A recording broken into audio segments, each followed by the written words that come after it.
everyone. I wanted to record Romeo and Juliet Act 2, Scene 6 and Act 3, Scene 1 because it's going to get very interesting. And I figured that the read aloud might help you a little bit with decoding this. That also being said, I wanted to share a little one-liner joke for you because I know you enjoyed last week so much, right? You had to. All right, are you ready?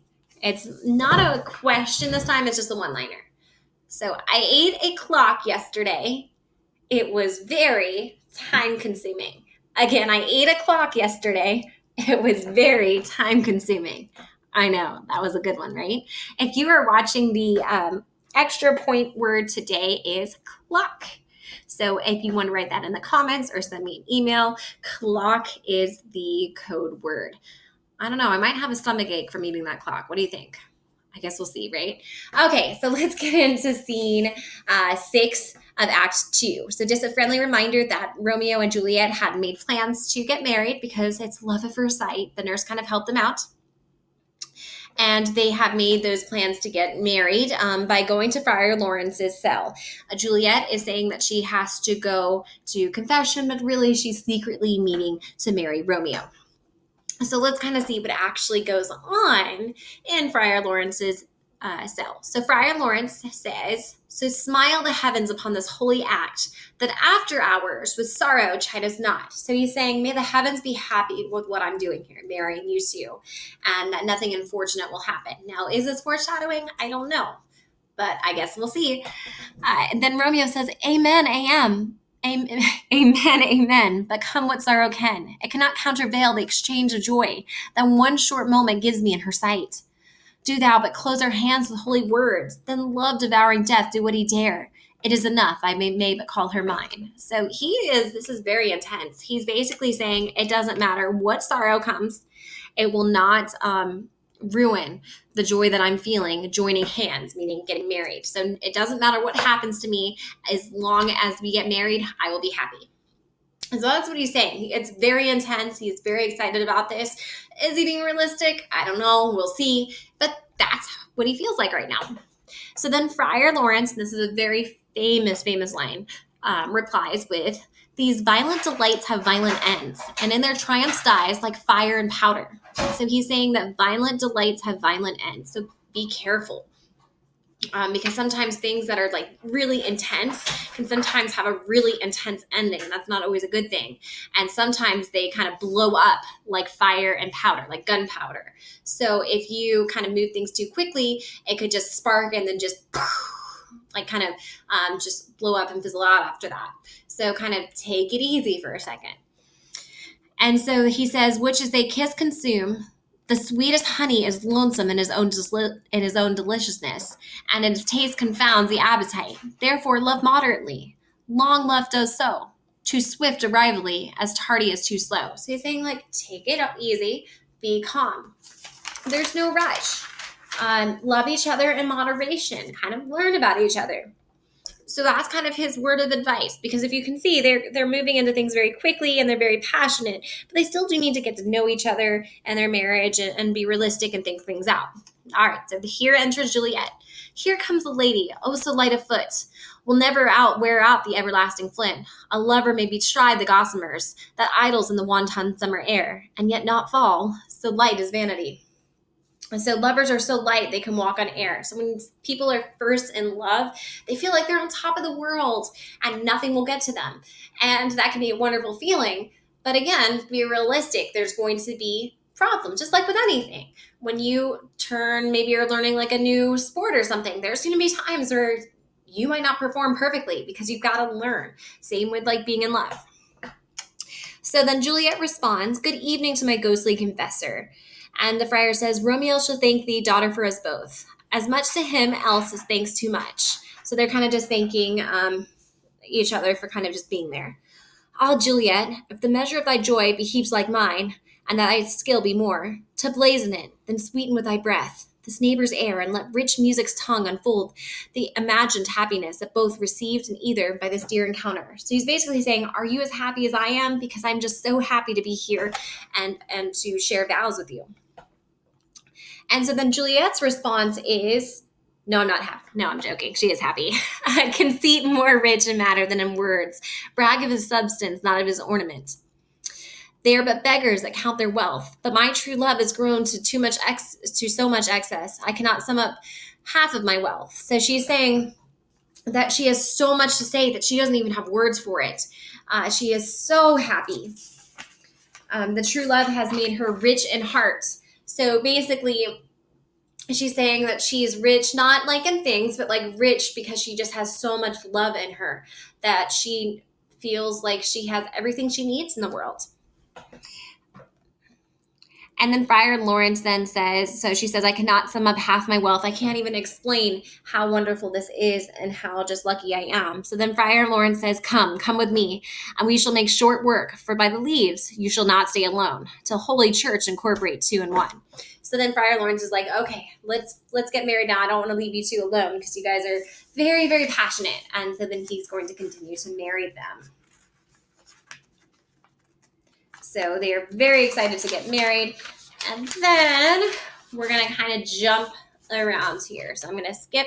So that was kind of that scene, them getting ready for their marriage. Both very happy. And some foreshadowing in that. And then let's go to Act 3, which is a little different. And I'll even read kind of this little review part here because why not? So this is Act 3 of Romeo and Juliet. And Act 3, Romeo and Juliet express their mutual love and enlist the aid of Juliet's nurse and Friar Lawrence to arrange a secret marriage ceremony. And that's what I just read. As the act closes, the young couple is about to be married. Before performing this ceremony, the friar warns these violent delights have violent ends. Remember, that was a line I told you is very important. Consider how this statement might hint at events that will occur in Act 3 or later in the play. So all that passion can sometimes blow up in your face at times.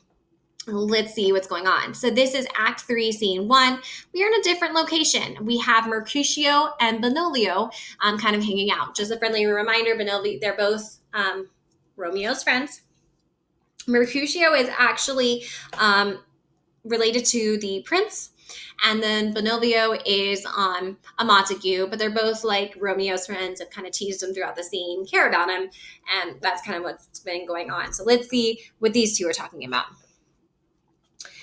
I pray thee, good Mercutio, let's retire. The day is hot, the Capulets abroad, and if we meet, we shall not escape a brawl.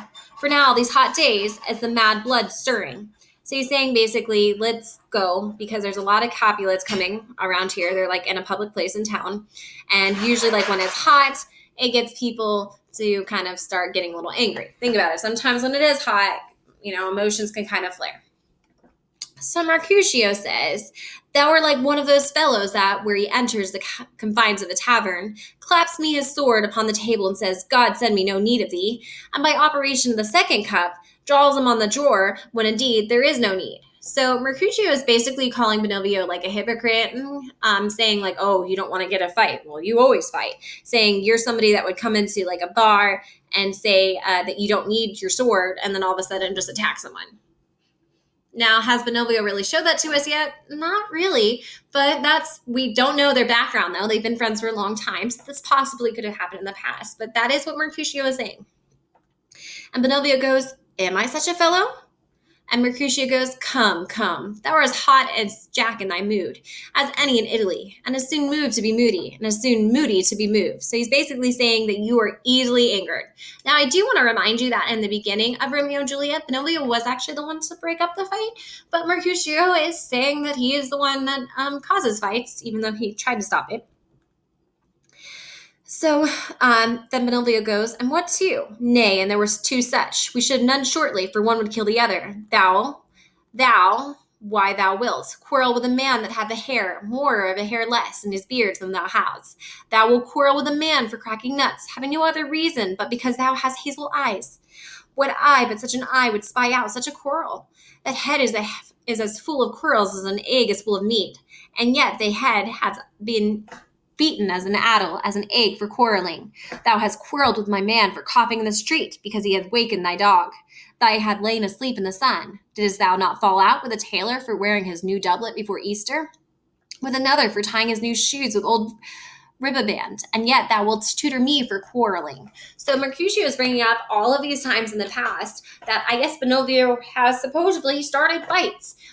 He even says in this beginning line, nay, and there was two such we should have done shortly, for one would kill the other. He's basically saying, if there was two of you, Benovio, you would just kill each other. And then gives all of these different reasons, like someone's coughing, you would want to like fight them, and saying like he's not as good as he thinks he is. He starts fights too. So the Benovio responds, and I were so apt to quarrel as thou art, any man would buy the free sample of my life for an hour and a quarter. So he's saying, really, am I really that apt to quarrel? If I fought as much as you can, I would probably need to get an insurance policy to, get some payment here because I would be passing away. And he goes, the free sample of simple. And he's saying, life insurance, how foolish of you. So as they're kind of like teasing each other and arguing, we have Tybalt that is entering. And remember, Tybalt was not the happiest because the Montagues had showed up at the Capulet feast. Okay, so not very happy at all. So enter Tybalt, Mercutio, and others. By my head, here comes the Capulets. He's like saying basically, oh my, and there's the Capulets. By my heat, I care not. By my heel, I care not. Follow me close, for I will speak to them. Gentlemen, good den, a word with one of you. And but one word with one of us, couple it with something, make it a word and a blow. So he's saying, oh, we'll make it a word and a fight. So Mercutio is kind of already starting something. You shall find me apt enough to do that, sir, if you give me occasion. So basically he's saying, if you give me a reason, yeah, we can fight too. Could you not take some occasion without giving? And he's like, do you really even need an occasion to fight? Or are you just someone who fights already? And so Tybalt goes, Mercutio, thou consortest with Romeo. So he's saying, oh, actually, are you somebody that hangs out with Romeo? Consort. What does thou make us, minstrels? So he's like, consort. What are you saying? Hanging out? Are we musicians? What are you saying? Are thou make mistake of us? Look to hear nothing but discords. Hear my fiddlestick. Hear that shall make you dance. Zounds, consort. We talk here in the public haunts of men. Either withdraw unto some private place, or reason coldly of your grievances, or else depart. Here all eyes gaze upon us. So here, like, Mercutio is basically saying, like, you really need any, like, excuse to, like, fight me. And Benovio saying, hey, we are in public. We either need to go somewhere private or just kind of let go of our grievances, what's making us upset, and leave because everybody's watching us. And if you remember from the very beginning of the story, we know that if the Montagues and the Capulets get in trouble for fighting, the prince already said that it could be death. Mercutio then responds, men's eyes were made to look and let them gaze. I will not budge for no man's pleasure. So he's saying, I'm not moving. They can look at me all they want. And now we have Romeo entering the situation. Newly married Romeo, who is now in-laws to Tybalt, technically. Well, peace with you, be with you, sir. Here comes my man. So he's saying, hey, I wasn't even looking for you. I really am looking for Romeo. But I'll be hanged, sir, if he wears your livery. Marry, go before to a field. He'll be your follower. You worship in all that sense may call him man. So it's still kind of like trying to get him to fight with him. And so then Tybalt goes, Romeo, the love I bear thee can afford no better term than this, that thou art a villain. So he's basically now calling out Romeo, saying that, oh, here's Romeo, you're a villain. He's still really upset that he crashed that party. So now Romeo is going to have, this is kind of like an internal conflict here in his brain because Romeo, is being threatened, but also he's technically in-laws now with Tybalt. Tybalt is like the cousin of like Juliet's family here. So he's got to be careful. So Tybalt, the reason I have to love thee, does much excuse the appertaining rage. To such a greeting, villain am I none. Therefore, farewell. I see thou knowest me not. So he's saying, I actually have reason to love you. So he's alluding to the fact that they're married, but it's not clear enough to where Tybalt knows that. And he basically says that I really don't want to be involved with your rage. I have reason to love you. Put this aside. Don't call me a villain. You don't know me. Unfortunately, Tybalt's still not going to take this too kindly. Boy, this shall not excuse the injuries that thou hast done me. Therefore, turn and draw. And he's saying, there's no excuse. You have caused me pain from crashing the party. So let's fight.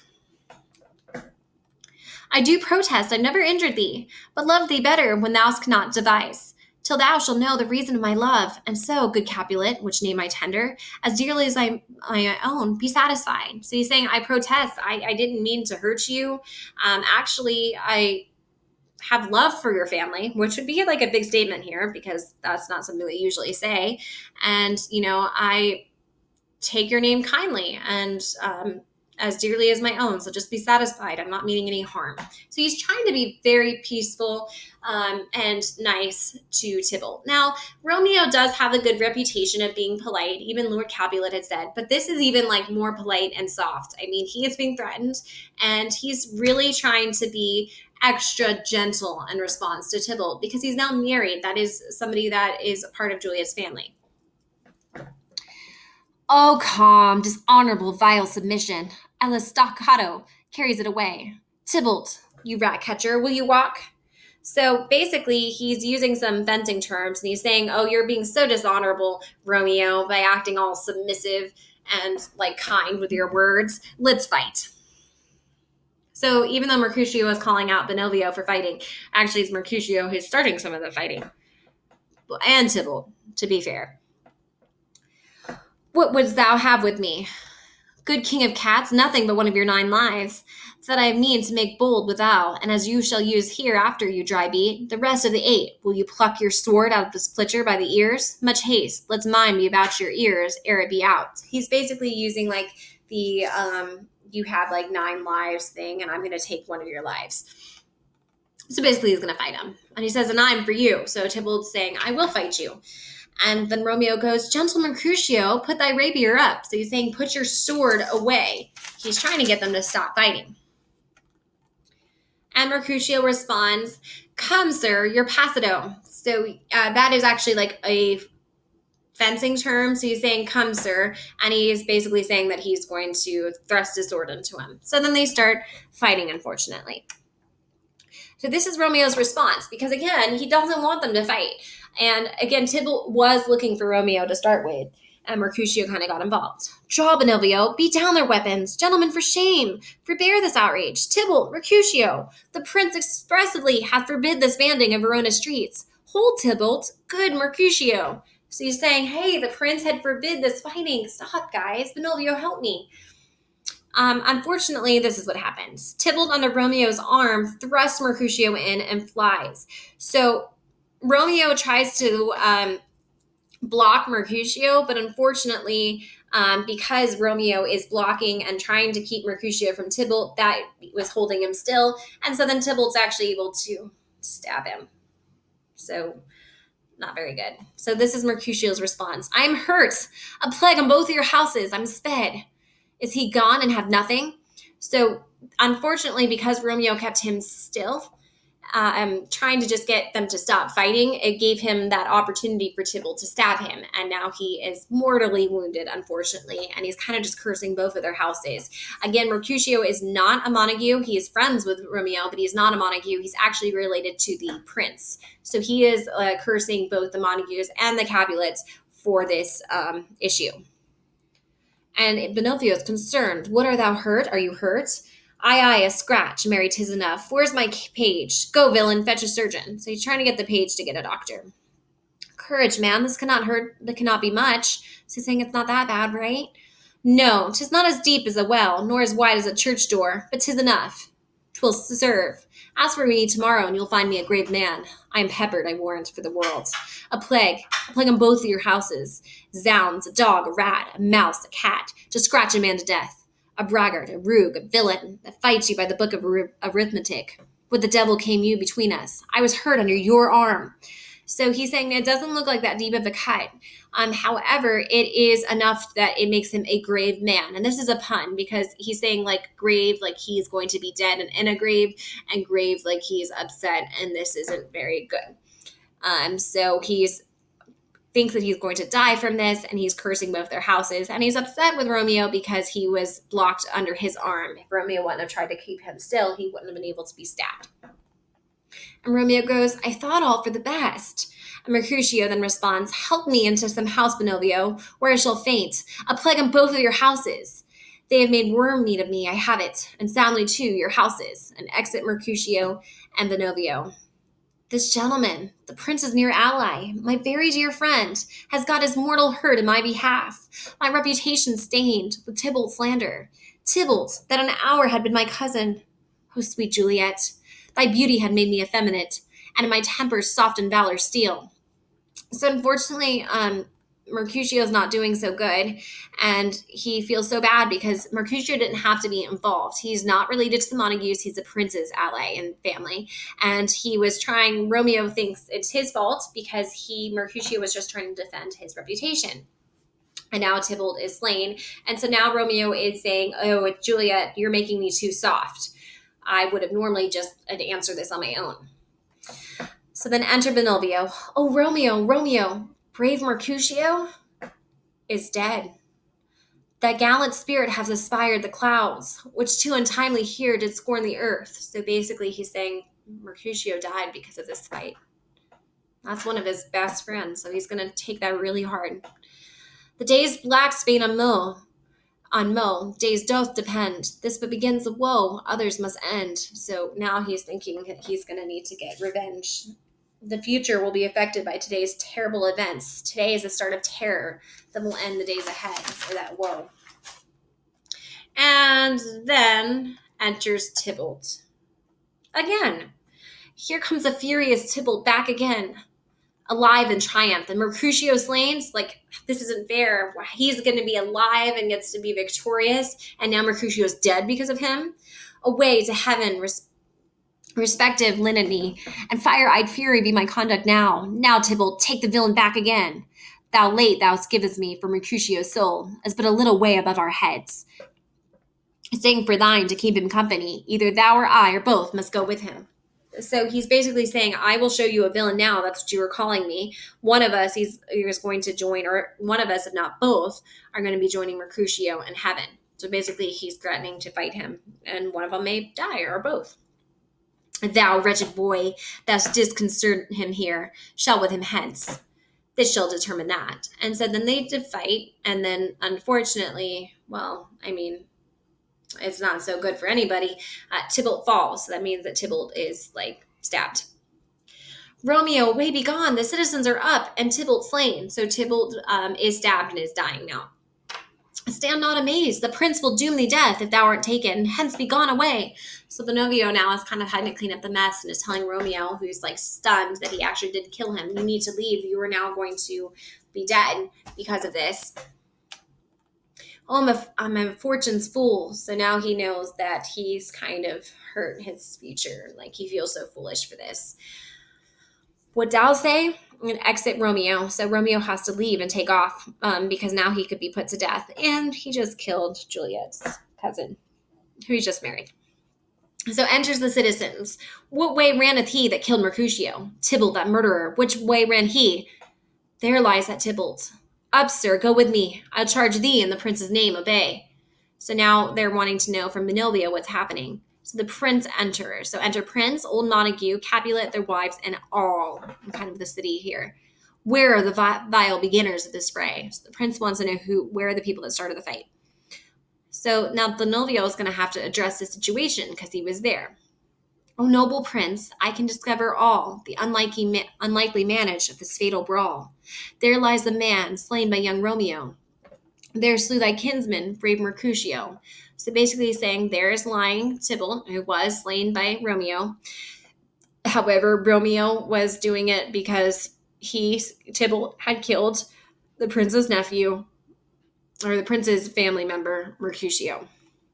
And then Lady Capulet, which is Tybalt's aunt or cousin, says, Tybalt, my cousin, oh, my brother's child, oh, prince, oh, cousin, husband, oh, the blood is spilled of my dear kinsman, prince, as thou art true, for blood of our shed, blood of Montague, oh, cousin, cousin. So she's saying, if you're true to your word, you are going to get revenge on this.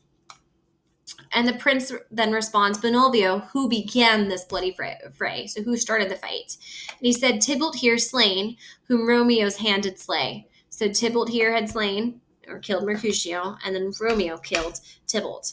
Romeo, that spoke him fair, bid him bethink how nice the quarrel was, and urged withal your high displeasure. All this uttered with gentle breath, calm look, and knees humbly bowed. So he's saying that Romeo did try to remind them of the prince's urging not to fight, and he was very polite and calm with them. Could not take truce with the unruly spleen of Tybalt death to peace, but that he tilt. So he said, but Tybalt just didn't want to listen, and he kept starting the fight. With piercing steel as bold Mercutio's breast, who all is hot turned deadly point to point. And with a martial scorn with one hand beats, cold death aside, and with the other hand sends it back to Tybalt, whose dexterity resorts it. Romeo, he cried aloud, hold friends, friends part! And swifter than his tongue, his agile arm beats down their fatal points, and twists them rushes, underneath whose arm his envious thrust from Tybalt hid his life. Of stout Mercutio, and then Tybalt fled, but by and by comes back to Romeo. So he basically is explaining how they're fighting. Romeo tries to kind of stop it and put Mercutio under his arm, and that's when Tybalt had stabbed him. By and by then comes back to Romeo, who had but now newly entertained revenge. So obviously now, since Mercutio was killed, now Romeo, who was peaceful, is wanting revenge. And two, they go like lightning, for ere I'd say I could draw to part them. Was stout Tybalt slain, and as he fell did Romeo turn and fly. This is the truth, or let Benvolio die. So he said basically what happened in the end, that Romeo killed Tybalt, and then he left. And he's saying, this is the truth, I swear on my life. And Lady Capulet responds, he's a kinsman to the Montague. Affection makes him false. He speak not true. Some 20 of them fought in the black strife, and all those 20 could kill one life. I beg for justice, which thou, prince, must give. Romeo slew Tybalt, and Romeo must not live. So she's saying, oh, his story is not true. He's the Montague. 20 of them tried to jump Tybalt. So this is the prince's response. Romeo slew him, he slew Mercutio, who now the price of his dear blood doth owe. So he said, well, Romeo did kill him, but he also is not innocent, and he had killed Mercutio. And so who's going to pay the price? And so Montague says, not Romeo, prince, he was Mercutio's friend. His fault concludes, but where the law should end, the life of Tybalt. So they're saying, well, if Romeo hadn't gotten involved, Tybalt should have been killed anyway for doing this. And for what offense, immediately we do exile him hence. I have an interest in your hates proceeding. My blood for your rude brawls doth lie bleeding. But I'll amerce you with so strong a fine, that you shall repent the loss of mine. I will be deaf to pleading and excuses. No tears, no prayers shall purchase our abuses. Therefore us use none. Let Romeo hence and haste, else where he is found, that hour's his last.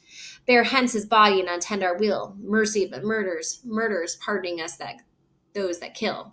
So he's saying that, so because there's, one who had killed the other, and we had this, and Tybalt should be killed too, this is what he's going to do. He's going to basically exile Romeo and say that Romeo is no longer allowed to live there. However, he's extremely upset with this because that was his family member that was killed. And if Romeo were to come back, he will be killed. And he's not going to listen to any excuses or whatnot because he had already told him not to do this. And then he says he cannot listen to them either because he cannot give mercy to murderers because he doesn't want people to think that it's just okay to kill. He had given a warning at the very beginning of this whole play about not killing each other. So basically, Romeo is going to be in a little bit of trouble. And that is where I am right now until we read the next act. So hang in there, guys. Let me know if you have any questions. You really just have multiple choice questions for this section, so it shouldn't be too difficult for you. But we are going to kind of try to pick up the pace on reading so we can finish. That being said, I will be here to help you the whole way. And I've been trying to kind of make some of the questions a little easier than others. All right. See you guys. I miss you all terribly. Hang in there. We're almost done.